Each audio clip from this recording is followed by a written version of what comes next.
प्रधान जी का हाल चाल पूछने लिए धन्यवाद करते हैं, जियो रखते हैं और सारे जितने बंदियां हाजिरियां लगा रहे हो हालात दिया भी बड़िया हाजिरियां लगाया करिए। ठीक है, भला भी प्रबंध छोटे ने आया करिए। ठीक है, भला भी प्रबंध छोटे ने सर्दी की सभी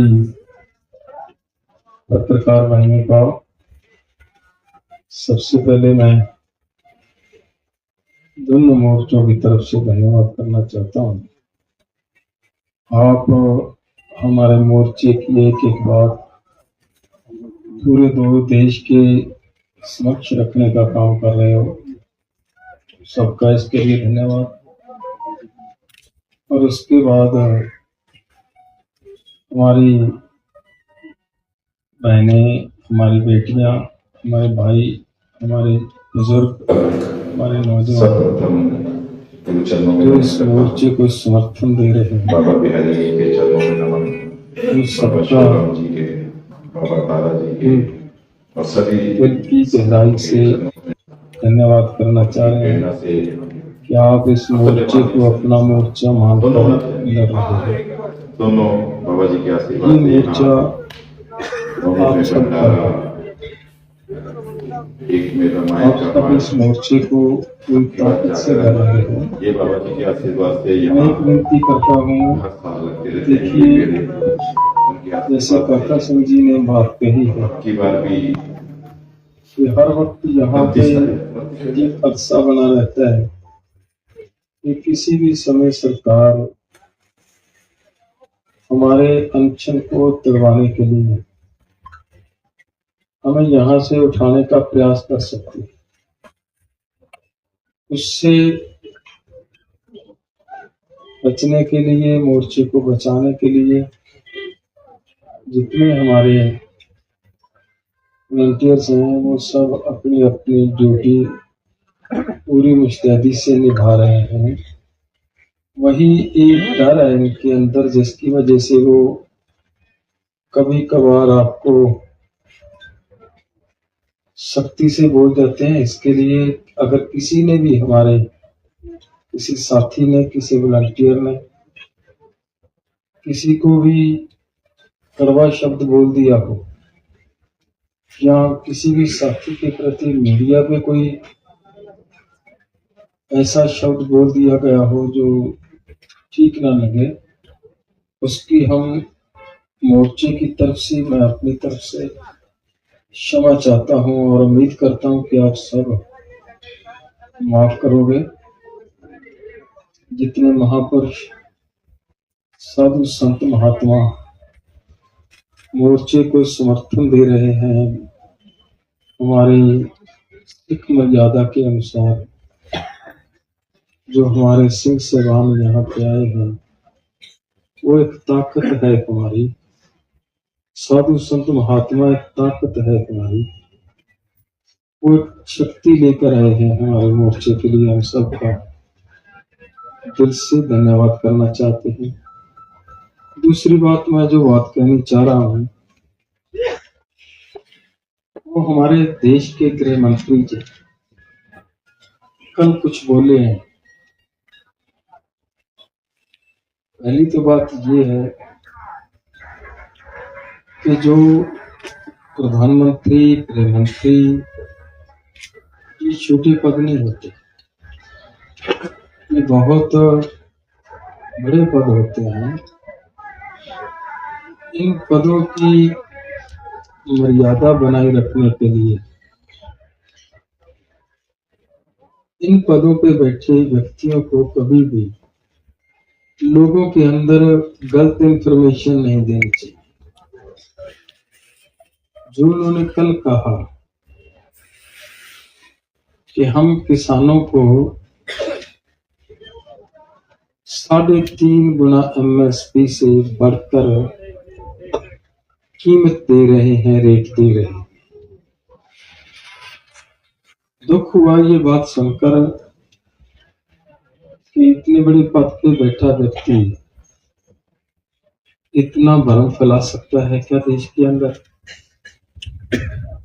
आप हिसाब लगाइए। मैं दो बातें हैं, पत्रकार साथियों के माध्यम से हमारे माननीय गृह मंत्री जी के पास पहुंचाना चाह रहा हूं।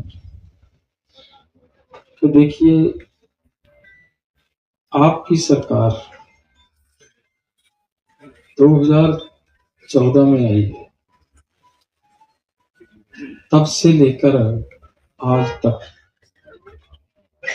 जो किसानों को फसलों का रेट मिला है, मैं उस पर थोड़ा ध्यान दिलाना चाह रहा हूं। गेहूं के रेट में माननीय गृह मंत्री जी केवल 825 रुपए की बढ़ोतरी हुई है 10 साल में। और ये जो 825 रुपए की बढ़ोतरी हुई है, अगर गेहूं की हम बात करें तब गेहूं के ऊपर केवल 56% की बढ़ोतरी है जी, केवल 56%। और इसके पैरेलल अगर जो किसानों के इनपुट्स हैं, महंगाई बढ़ती है, किसानों को जो अपनी फसल को पैदा करने के लिए खर्च करना पड़ता है, उसमें जो महंगाई बढ़ी है वो है 56.53, 56.5%।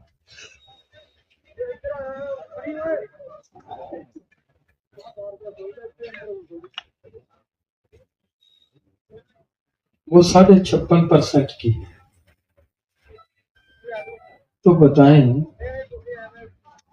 आप सब इस बात का हिसाब लगा सकते हो कि महंगाई बढ़ी है, जो किसानों ने फसल के ऊपर खर्च करना उसका पैसा बढ़ा है, या किसानों को जो दिया जा रहा है वो बढ़ा है। ये क्लियर करते आंकड़े हैं, ये कोई इधर उधर की बातें नहीं। तो उल्टा किसान की जेब से आधा % जा रहा है जो आपने दिया। एक बात मैं नहीं करना चाहता वो, लेकिन आपकी नजर ये रखना चाह रहा हूं माननीय गृह मंत्री जी, जो अगर हम पहले की सरकार के 10 साल का भी हिसाब लगा लें कि उसमें ये बात क्लियर हुई है, उनके टाइम में जो गेहूं के कीमत में बढ़ोतरी हुई है 10 साल में, 2004 से लेकर 2014 तक, वो हुई है 130% की बढ़ोतरी है। और आपकी सरकार में बढ़ोतरी हुई है 56%। तो मुझे तो पता नहीं चल रहा किस हिसाब से हमारे माननीय गृह मंत्री जी ये कह रहे हैं कि हम किसानों को 3.5 गुना MSP से ज्यादा दे रहे हैं। अगर आप MSP से ज्यादा दे रहे हो तो MSP गारंटी कानून देने से क्या दिक्कत है? उसमें तो कोई दिक्कत ही नहीं है, तो वो दे सकते हैं। आज देश के अंदर जो किसानों के साथ बहुत सारे राज्य ऐसे हैं जहां पे MSP होने के बावजूद भी धान की खरीदी नहीं हो रही। बिहार हमारे सामने है, यूपी हमारे सामने है, और बहुत सारे राज्य हैं यहाँ ये नहीं हो रहा। तो डॉक्टर साहब की एडवाइस के मुताबिक ज्यादा ना बोलूं, मेरा मन तो था कि मैं और भी कुछ बातें करना चाह रहा था। बाकी बात अभिमन्यु कुमार जी आपके समक्ष रख देंगे। धन्यवाद। हमारे रहते आप बेरोजगार क्यों क्यों है? सरकारी नौकरी की सबसे अच्छी तैयारी, सबसे अच्छे अध्यापक, सबसे कम फीस, हरियाणा का नंबर 1 कोचिंग सेंटर ICS। संजीवनी अस्पताल बाल एवं शिशु रोग, general surgery, plastic surgery, neuro surgery, नेत्र रोग, फिजियोथेरेपी, स्त्री एवं प्रस्तुति रोग, हृदय एवं शुगर रोग, हड्डी एवं जोड़ रोग, कार्डियोलॉजी, दंत रोग, इमरजेंसी चिकित्सक सुविधाओं में एक भरोसेमंद नाम है। ICU, NICU, cath lab, hair transplant, private कमरे, urology, CT scan, laparoscopy, accident, trauma, heart attack, जले का इलाज, डायलिसिस की सुविधाएं उपलब्ध हैं। सभी मरीजों को खाना फ्री दिया जाता है। आयुष्मान भारत हरियाणा सरकार और रिटायर्ड फौजी भाइयों के इलाज, इंश्योरेंस और TPA पैनल पर सभी सुविधाएं उपलब्ध। पूछताछ मोबाइल नंबर 7027566691